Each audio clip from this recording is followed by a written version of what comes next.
उसको सांड बोलते थे। आज वो सांडिल्य है वहां पे। इतिहास को पढ़ना जानना, आज का विषय इतना गंभीर लगाया गया।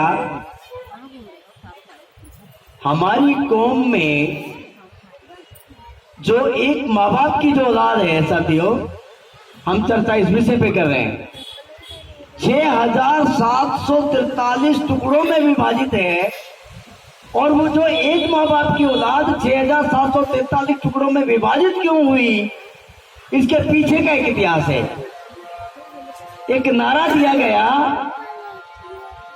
आर्यवर्ते जम्बू द्वीपे भारत खंडे खंडे। आपने सुना? आर्यवर्ते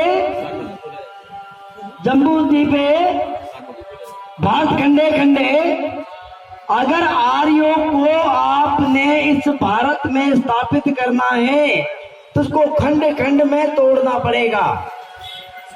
इसलिए आप लोगों को खंड खंड में तोड़ा गया और उसके लिए जो भी उसके पास कार्यक्रम रहा, जितनी भी उसके पास बुद्धिमत्ता रही, उसने हर प्रकार से आपको तोड़ा। वर्ण बनाया, शूद्र बनाया, आपको शूद्र से बाहर रख दिया। कुछ लोगों को शूद्र से कुछ लोगों को बाहर रख दिया, उसको गिनती में ही नहीं रखा, शूद्र की में भी अछूत घोषित कर दिया, अस्पृश्य बना दिया, उसको बिल्कुल निकाल दिया। वो वर्ण बनाए 4, उसके बाद वर्ग बना दिया आपके अंदर, फिर वर्ग के अंदर भी उसने आपकी जाति बनाई। और जाति बनाने का आधार मनुस्मृति से निकलता है, हिंदू लॉ से निकलता है। वो कहते हैं अगर एक फलानी औरत से फला पुरुष अगर संबंध बनाता है तो उसकी जो औलाद होगी उसकी फला जाति होगी। आप मनुस्मृति पढ़िए, संतान उत्पत्ति का आधार क्या है। फला स्त्री से फला पुरुष अगर संबंध बनाता है तो उसका जाति का ये नाम होगा, उस व्यक्ति की ये जाति होगी। ये मनुस्मृति बनाती है। हम लोग जाति के आधार पे बहुत चर्चा करते हैं।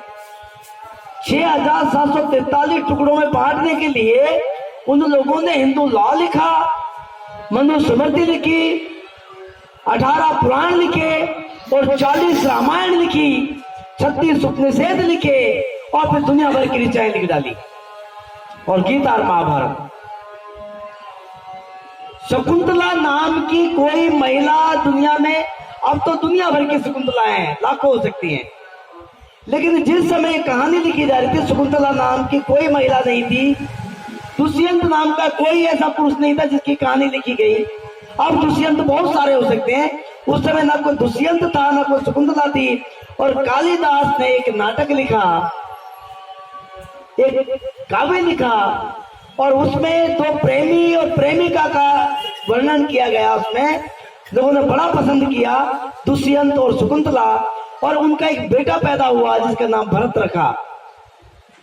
और यहाँ पे ये भ्रम फैलाने का भी प्रयास किया गया कि भारत का नाम दुष्यंत और शकुंतला के बेटे के आधार पर रखा गया है, जिसको बाबा साहब डॉक्टर भीमराव अम्बेडकर जी ने, जिस समय संविधान के ऊपर चर्चा और बहस हो रही थी, जिस समय बाबा साहब ने कहा कि नहीं, इस देश का नाम भारत में क्यों कह रहा हूं, ये शकुंतला दुष्यंत का काल्पनिक पुत्र नहीं है, भारत सिंधु घाटी सभ्यता का रचयिता का नाम है।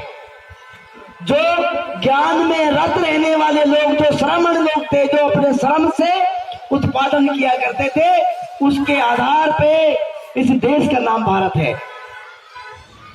बाबा साहब ने नकारा उसको, लेकिन हमारे लोगों ने क्या किया, जैसे जैसे वो आपसे कहता है वैसे वैसे आप करते हो।